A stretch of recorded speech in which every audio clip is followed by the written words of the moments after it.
welcome to Wake Up Auburn. I'm Chelsea Nicrelli, joined in studio today by Christy Clayton and William Scott, who's got your news.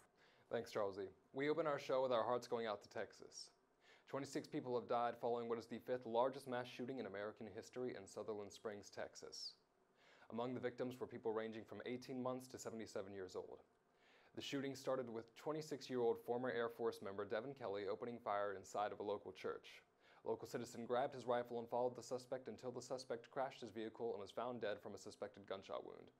Authorities are saying that the shooter was not motivated by race or religion, but by a domestic dispute with his mother-in-law who attended the church but was not present on Sunday morning.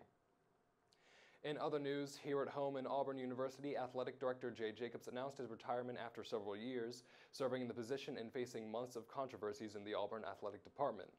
Following several controversies across the athletic teams, Jacobs acknowledged the scandals, saying in a letter to Auburn University that the last several months had been a particularly difficult time, ending the letter by saying, "I've worked my hardest and best to do what is right for Auburn."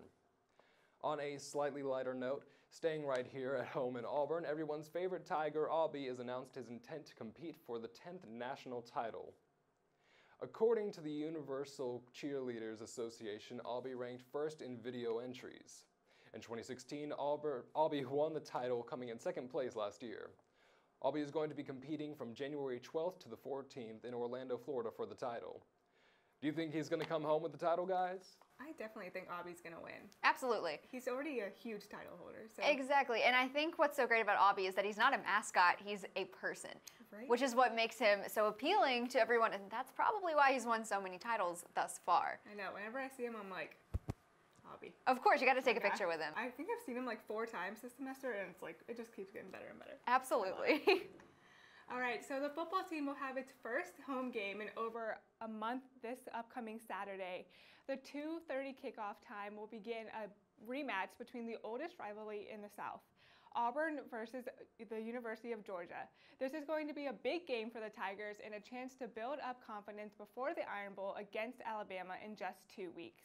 I talked to some students and they're hopeful, saying that they think it'll be a tough game, but Auburn could pull away with the win. I absolutely agree with that statement. Now, I didn't realize, because I'm not up to date in all things football, that Georgia is currently ranked number 1, unless those rankings changed. Honestly, I didn't know that either. Yeah, and so I have a lot of faith and a lot of confidence in our team, but that's a lot tougher of a game than I was imagining. Yeah, I think it's definitely going to be a really difficult game, but there's that Auburn luck. Exactly. So I think we can and if we don't pull it out against Georgia, I still believe we're going to pull it out against the Iron Bowl and Alabama. Yeah. And of course, if you're still looking to buy tickets to this weekend's game, then you might want to be aware of counterfeit tickets. Though it's not a new idea, it's something many potential buyers should be aware of. There are only a few retailers that are licensed to sell tickets, including this university, the opposing team's school, and online retailer StubHub and ReplyBuy.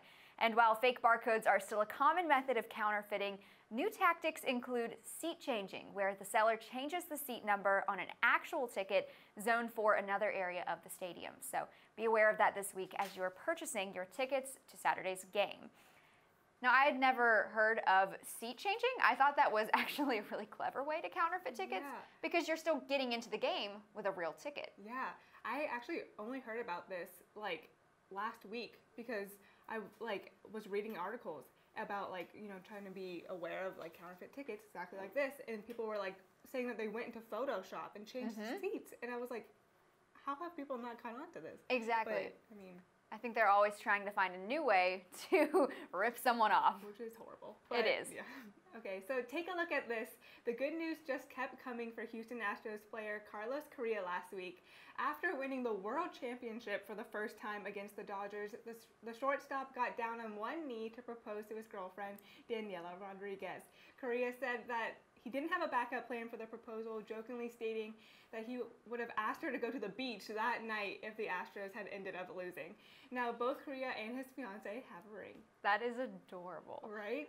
I just think it's so cute that he was he had the faith that they're going to win, and he was like, that's my plan. Absolutely. Because he was a reporter asked him, what was your backup plan? And he was like, go to the beach, completely that's just too we were going to win. Cute. Yeah. I love that.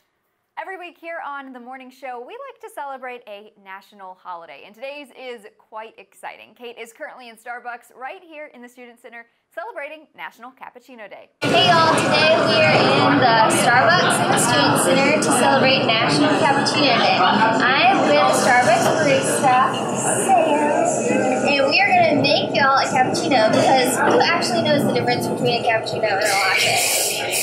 Not me. So we're going to teach you the difference and tell y'all how the Italians like it to celebrate this day. And this is the mug that's going to be steamed. And this espresso machine is going to steam the milk and make an espresso. Double duty. Alrighty. And about how hot is that? Yes. Yeah, we're excited. That is pretty hot.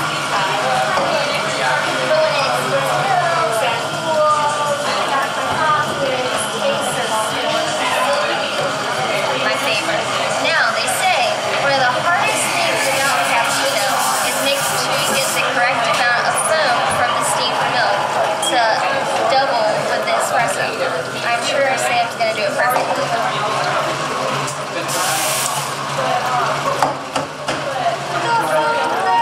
It looks so good. So pretty and silky, and I can't wait to keep it. What other difference rather than just the flavors? Different flavors, different milks, and do you have a favorite? What's your favorite? Vanilla. Vanilla is a great flavor, I must say. Vanilla is Abby, skinny peppermint mocha. well, I'm going to get my cappuccino this afternoon, like the Italians do, and you come in to get yours and celebrate National Cappuccino Day. Thank you, Sam, for showing us how to make this awesome cappuccino today. I can't wait to enjoy it. Y'all come to the Starbucks on campus in either Louder or here in the Student Center to see Sam, and we'll toss it back to y'all while I enjoy it. The Italians do. Welcome back to Wake Up Auburn. We are barely past Halloween, but the countdown to Christmas has already begun. Evidence in itself, Walmart has their 50-day countdown going the second you walk into the store, which has many people asking, is it too early to begin celebrating? I took to Instagram to ask, and the poll results showed that 91% of people thought it was acceptable to already begin spreading holiday cheer, while 9% say we should still wait a little bit. I gotta side with the 9% there. As much as I love Christmas and as much as I want to celebrate right now, Thanksgiving is another holiday. Yeah, we haven't even got to that yet. Exactly. Like, I don't know. I agree with the 9%. I'm actually surprised it's that low. Like, I don't know. I'm on the too early to celebrate train. Right. And like, there's so many fall decorations you can get. Like, Christmas is kind of jumping the gun, I feel like. Absolutely. Absolutely. And it's not even cold outside, which really makes it hard to get in the spirit. Yeah, that's a really fair point. In the meantime, okay, so Apple has finally dropped their new iPhone X, but is it really a cause for celebration? That's the new question people are asking, because the highly anticipated phone has finally hit the market. The only problem is that even despite a like interface and 4K video and facial identification, people have already found out that the phone is really breakable. Several tech firms have found actually that it is probably Apple's most breakable product they've ever put out. After only like, I think several 2-foot drop tests, they found that it causes serious cosmetic and functionality issues.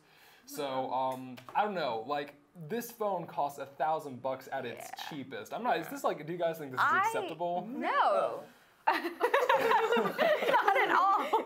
Honestly, I feel like if they're gonna come out for this special iPhone, they should make it really sleek, but they shouldn't sacrifice the durability of it. I think honestly, if it was more durable, more people would buy it and it'd be more of a success. Now I don't want it. Well, also, I think for years, all of consumers have been saying, when are you going to bring a waterproof phone? When are you going to fix the headphone jack? When are you going to, all of these seemingly simple things that you would think a good phone, and one that you're paying $1,000 for, would have, and yet here they are, and they're like, nope, we're just going to up the camera once again, which great and everything, but if it only lasts for, 2 months, what good is that? So we close out this morning with a viral video that might even help you prepare for Dr. Curley's biology test. Take a look at this. Julian Turner from Morehouse College took his extra credit opportunity to a new level. He explains the process of meiosis to the tune of XO Tour Life 3 by Little Uzi Vert. His title, XY Cell Life 3. The video on YouTube already has over 600,000 views. So take a listen and maybe it'll help you on your next exam.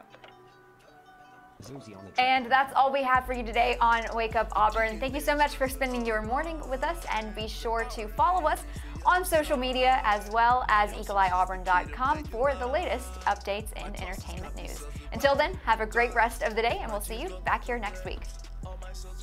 If my genes go left unread, all my cells are dead. If my genes go left unread, all my cells are dead. If my genes go left unread, unwind the DNA. Prep for mitosis happens in the interphase. Then we move to prophase. Spindles start to shape. Chromatids condense as the bubble breaks down. Yeah, I'm talking membrane. Metaphase chromatids meet at the heart. Anaphase chromatids are put apart. See the face forming a membrane will start. While the cell starts to pinch back apart. Cytokinesis, the cycle is through. That's when cytoplasm is split up in two. Meiosis is a lie, except it happens twice. And chromatids are spliced. Please remember the difference is key. Mitosis makes somatic cells. The cells that make up all of me. Except for my sex organs, the haploid cells take half of me. Yeah! The DNA starts to unwind. The RNA reads the other side. Meiosis is the key to making life. Mitosis copy cells about to die. All my cells are dead. If my genes go left unread, all my cells are dead. Yeah, if my genes go left unread, all my cells are dead. All my cells are dead. Apoptosis, make sure I don't spread. Mutations are results of genes misread. Transcription, RNA polymerase. Initiates, elongates, then terminates. Translate, ribosomal units. Need free amino acids just to do it. Chromosomes made of genes makes the colors of our eyes and gives us a widow's peak. Oh, meiosis gives us variation, so we're different people. Mitosis helps us grow and replace cells when they get evil.